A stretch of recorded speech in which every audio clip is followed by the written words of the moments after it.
Hello guys, how are you? I'm Hardeep Singh. Welcome back to your own YouTube channel. IELTS updates and recent exams. For more updates related to recent IELTS exam writing test topics, listening, reading, practice test, and speaking, you got guesswork. Please, guys, participate in everyday listening and reading practice test to achieve your desired band score in your actual IELTS exam. Please hit the like and subscribe button. Press the bell icon for the upcoming notifications. Don't forget like, subscribe and share my YouTube channel and my Facebook page, IELTS updates and recent exams. Part 1. You will hear a man phoning to complain about a flight. First, you have some time to look at questions 1 to 3.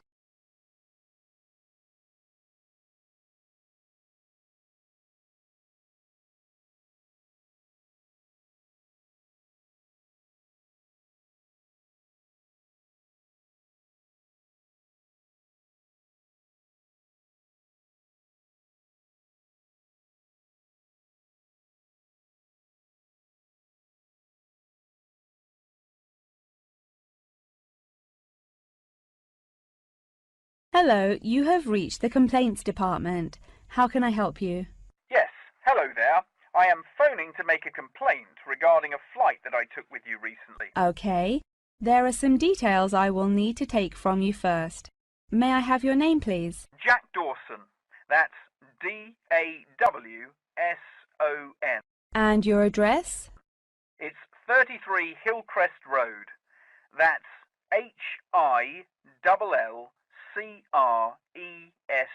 33 Hillcrest Road. Is that in Exeter? Yes. And what is the postcode of the residence? It's AL698GQ. Thank you. Do you have a telephone number? Yes, the number at my office is 754688. That's good. And may I just take a home phone number for you in case of emergencies? No problem. It's 798662. Are they both local numbers? Yes. Before you hear the rest of the conversation, you have some time to look at questions 4 to 10.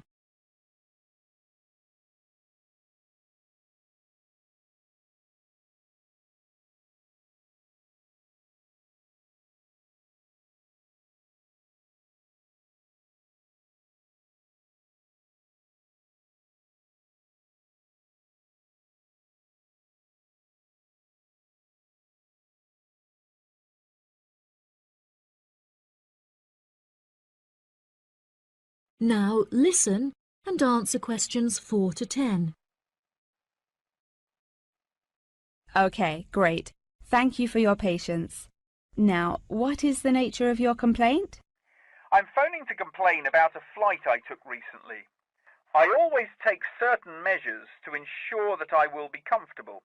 For example, I always pay the additional cost for extra legroom, and I always arrive punctually for the flight to make sure that I'm seated beneath an air conditioner. Unfortunately, I was disappointed to find that the air conditioning on the plane was broken, so I spent the entire flight in discomfort as it was too hot and the air was stuffy. I see. I do apologize for this fault with the air conditioning.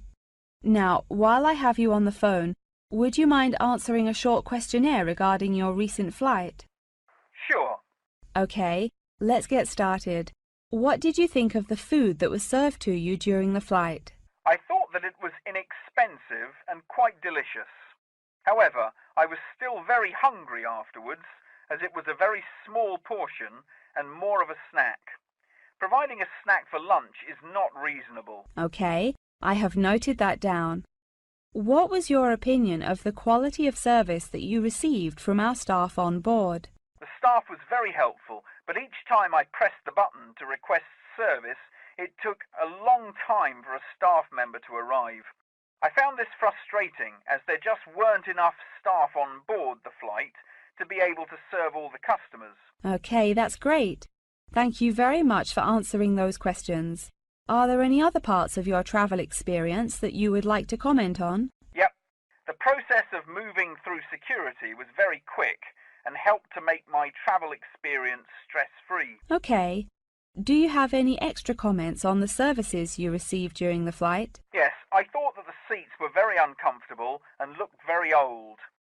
They were also in need of repair, as the recline feature on my chair was broken, so I could not go to sleep for the whole flight. Luckily, the entertainment facilities were very good, so I was able to distract myself by watching movies.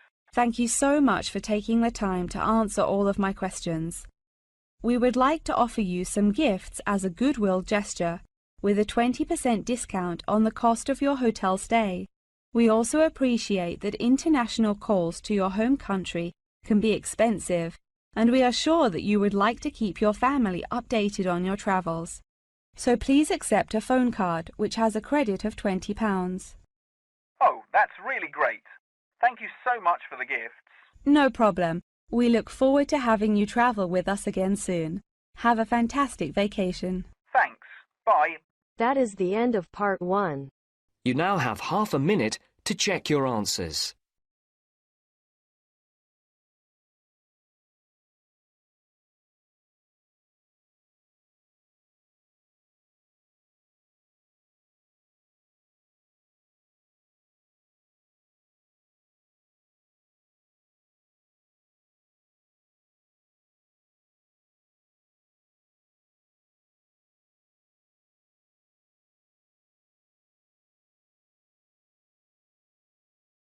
Now turns to part 2. You will hear a talk for teachers about the Holylands Museum and Education Centre. First, you have some time to look at questions 11 and 12.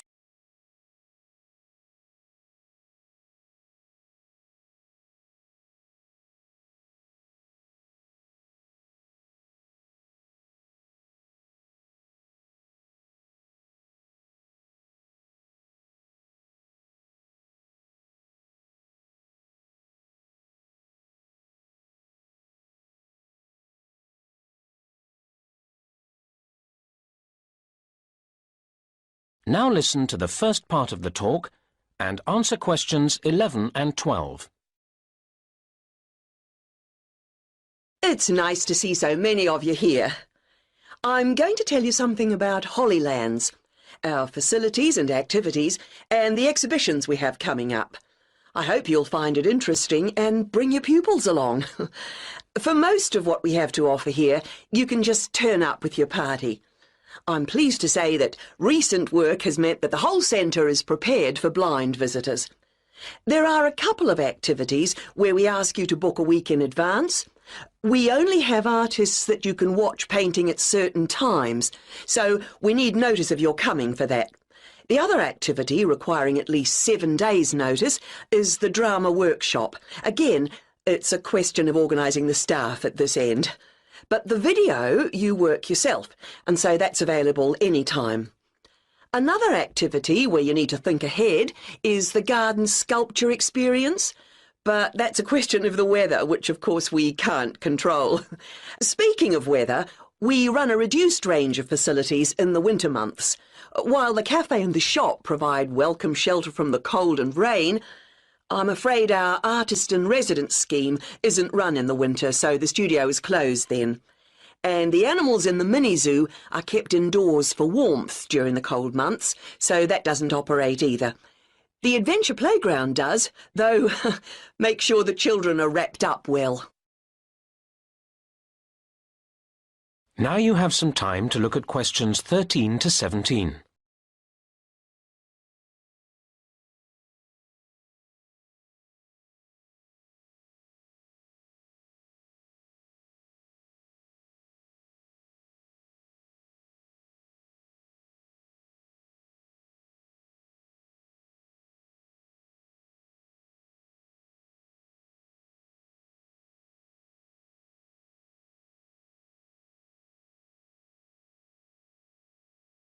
Now listen to the next part of the talk and answer questions 13 to 17.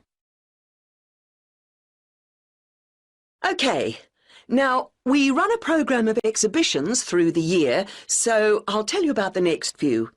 Our current exhibition, Local Lives, ends on the 26th of August, and then one called History in Pictures starts on the 28th of August. This includes all sorts of objects and experiences from the past, such as farm machinery and some cars. We're sure children will love the chance to have a ride on an old bus. Next, we're running a show called People at Work, and this will open on the 19th of September. There will be pictures and videos depicting all sorts of jobs, from coal mining to flying planes. And there's a careers advice service available for everyone to consult. Following on from that show, we're putting on an exhibition called Land from Air. This starts on the 11th of November and includes hundreds of aerial photographs. A competition accompanies the show with the exciting prize of a balloon trip for two. So we hope to see you at least one of the exhibitions. Now you have some time to look at questions 18 to 20.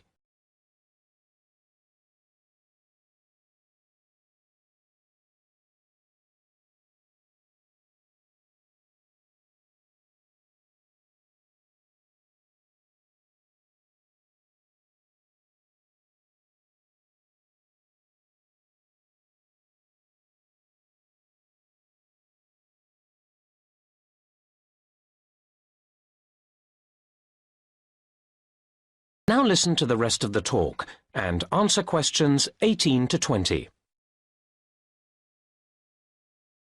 Now, the area occupied by Hollylands is rather large, and we don't want people to get lost, so I'll just give you a few pointers to help you orientate yourselves. So, whether you come by car or bicycle, you'll come in from the road. Cars then park to the left through the gates into the car park, and bikes to the right through the gates opposite. Cyclists in particular might be feeling thirsty at this point, and you can get a drink from the machine at the end of the bike park, halfway to the museum entrance. You can enjoy your drink in the picnic area, which is opposite the car park. For anyone who doesn't have a mobile phone, there are payphones at the far end of the picnic area. Over at the opposite end of the picnic area, across the path, are the toilets. Next to them, and just to the right of the entrance to the main museum, is the first aid room, which we hope you won't need, but it's there in case you do. If you have any queries, please go to the manager's office, which is behind the picnic area. And last but not least, you'll need to buy your tickets or show your group pass to the ticket office on the left of the museum entrance. OK, I'll pause there. Are there any questions at this point? That is the end of part 2. You now have half a minute to check your answers.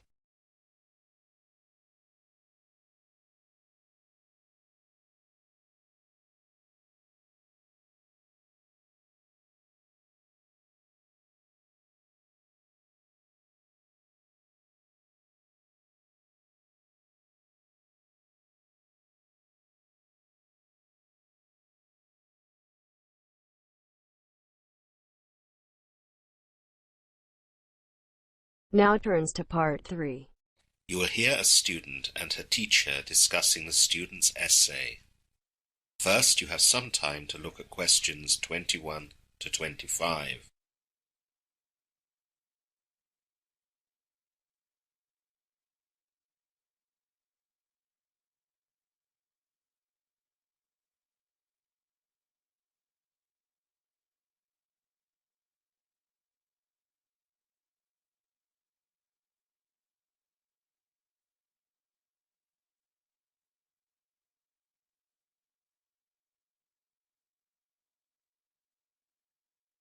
Now listen carefully and answer questions 21 to 25.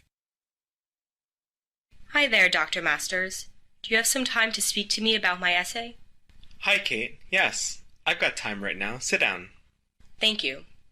Now, how can I help you? To start with, I'd like to ask you about sources. Of course. Well, as you know, I'm writing about environmental conservation. I was in the library and I found that book you recommended on deforestation in South America. It's called The Diminishing Forest. Good. Was it helpful? Very. I was worried, though, that some of the statistics it had were a little out of date, as it was published 15 years ago. Yes, I can see that might be a problem. What you can do is to check out the book's website. The authors have up-to-date statistics there that you can use. The website is also a mine of information on the types of pesticides and insecticides used in different areas of the continent. Thanks, that's helpful. Now, I also looked up the Journal of Environmental Management, as you suggested.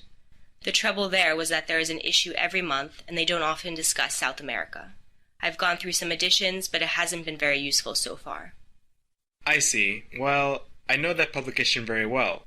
Last year, in the months of May, June, and July, there were some excellent articles on forestry plantation initiatives in South American countries.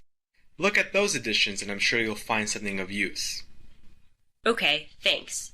Finally, the reason a lot of deforestation takes place in South America seems to be concerned with creating more farmland. I wanted to explore this in South American countries, but as that's not my subject, I didn't know where to start. There's a good book called The Green Pastures. This gives a good review of this subject in various South American countries over the last 20 years. It also documents the rise of cattle farming in Argentina and Brazil, as those are the two big players in that industry. I read that those countries supply the fast food industry with their meat.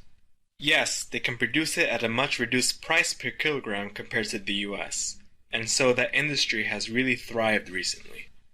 Okay, well, that really helps me with my sources, Dr. Masters. You now have some time to look at questions 26 to 30.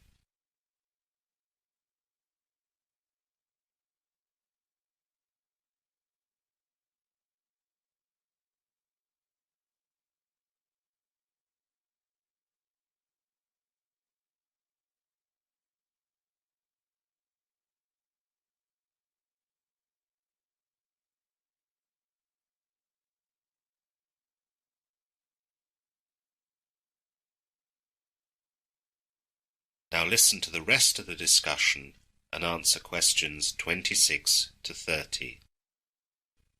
Is there anything else, Kate? Yes, I wanted to know if you knew anything about government enforcement of environmental law. A little. Many of the nation's environmental statutes contain both civil and criminal provisions to address environmental law violations. I did a paper on that in the context of the United States recently. What kind of things can the U.S. government do? It firstly depends on what kind of prosecution is taken, civil or criminal. What's the difference? Civil action can take two forms. Civil administrative actions are non-judicial enforcement actions usually taken by a state under its own authority, and they do not involve a judicial court process.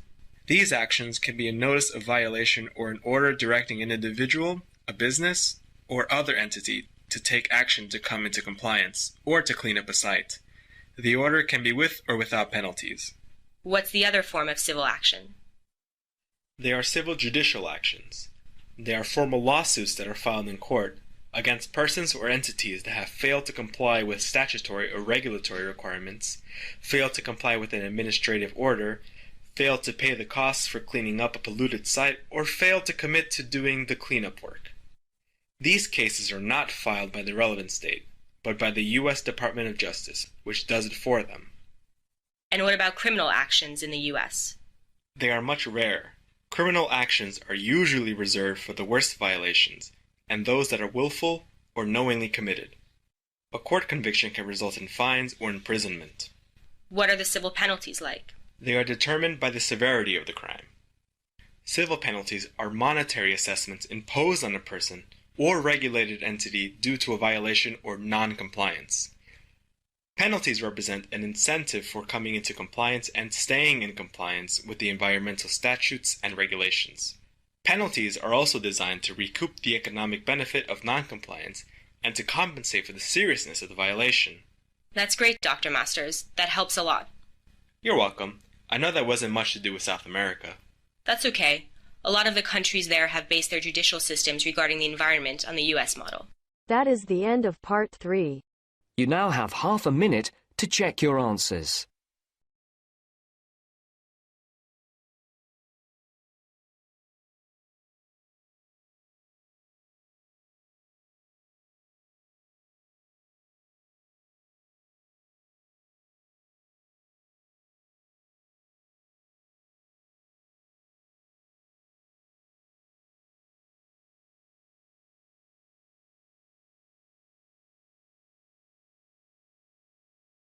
Now turns to Part 4. You will hear part of a lecture on plastic pollution in the ocean.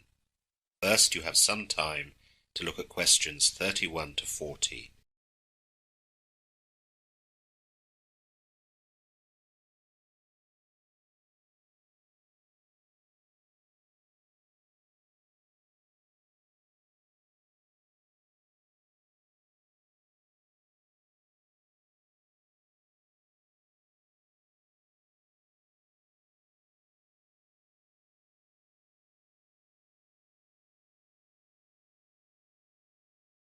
Now listen carefully and answer questions 31 to 40. Good morning, everyone. Today we'll be discussing plastics pollution and, more specifically, microplastics. In recent years, plastic pollution in the ocean has become a significant environmental concern for governments, scientists, non-governmental organisations and members of the public worldwide. A recent study derived from 6 years of research by the 5 Gyres Institute estimated that 5.25 trillion plastic particles weighing some 269,000 tonnes are now floating on the surface of the sea. World plastics production has experienced almost constant growth for more than half a century, rising from approximately 1.9 million tonnes in 1950 to approximately 330 million tonnes in 2013. Today, the World Bank estimates that 1.4 billion tonnes of trash are generated globally each year, 10% of it plastic. The International Maritime Organization has banned the dumping of plastic waste at sea. However, an unknown portion of the plastic produced each year escapes into the environment instead of being landfilled, incinerated or recycled. Some of it eventually makes its way to sea. At the same time, plastics in consumer products have become subject to increasing scrutiny regarding their potential effects on human health. Various components of polycarbonate plastics and endocrine disruptors are examples of the most widely known polluting chemicals. However, these are only 2 of the many monomers, plasticizers, flame retardants, antimicrobials and other chemicals used in plastics manufacturing that are able to migrate into the environment. Today, there is a lot of funding from private and public sources that has permitted research on human exposures to plastics in water and the potential health risks. Studies have already demonstrated plastic's tendency to absorb persistent, bioaccumulative and toxic substances, which are present in trace quantities in almost all water bodies. The constituents of plastics, as well as the chemicals and metals they absorb, can travel into the bodies of marine organisms upon consumption, where they may concentrate and climb the food chain, ultimately into humans. The path from plastic pollution to chemical exposure through seafood is a long one, figuratively and often literally, and researchers say that tracing all the individual steps in that theoretical journey is not the same as identifying human health effects. Actual contacts with chemicals are determined by innumerable variables and still need to be quantified. Then these levels must be evaluated within broader contexts of consumer plastic use and environmental pollutant levels. Plastics that reach the ocean will gradually break down into ever smaller pieces due to sunlight exposure, oxidation, and the physical action of waves, currents, and grazing by fish and birds. So-called microplastics, variably defined in the scientific literature and popular press as smaller than 5 millimeters in diameter, are understood to be the most abundant type of plastic in the ocean. Researchers have found microplastics in varying concentrations almost everywhere, from near-shore environments to the open ocean, and they have estimated that particles 4.75 millimeters or smaller, about the size of a lentil, make up roughly 90% of the total plastic pieces they collected. Collecting, counting and typing plastics are the first steps in understanding the extent of plastic pollution in specific areas, and large organisations have asked the public for their assistance. This will save millions of research dollars. The public has been asked to sample seawater for floating microplastics near where they live and log the results on a website. In order to conduct the research, they've invented a low-cost, do-it-yourself collection apparatus called a baby legs. The device starts with a plastic bottle top surrounded by corks from bottles to keep it floating. The open end of the bottle can be dragged along the surface of the sea. Water and any microplastics go in through the opening.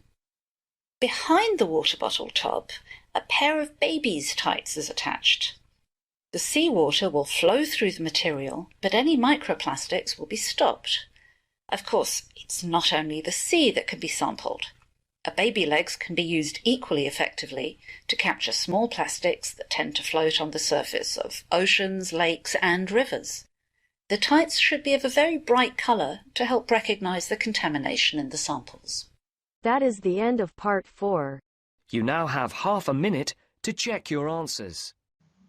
So guys, don't forget like, subscribe and share my YouTube channel and my Facebook page. IELTS updates and recent exams. For more updates related to recent IELTS exam writing test topics, listening, reading, practice test and speaking, you got guesswork. Please guys, participate in everyday new IELTS listening and reading practice tests to achieve your desired band score in your actual IELTS exam. For more IELTS material, visit my official website www.ieltsupdatesandrecentexams.com. The link is given below in the description. If you need PDF files of latest IELTS material, then please join my Telegram channel. So guys, please write your score below the comment section. Again, thanks for listening. God bless you all guys. Stay tuned, stay safe.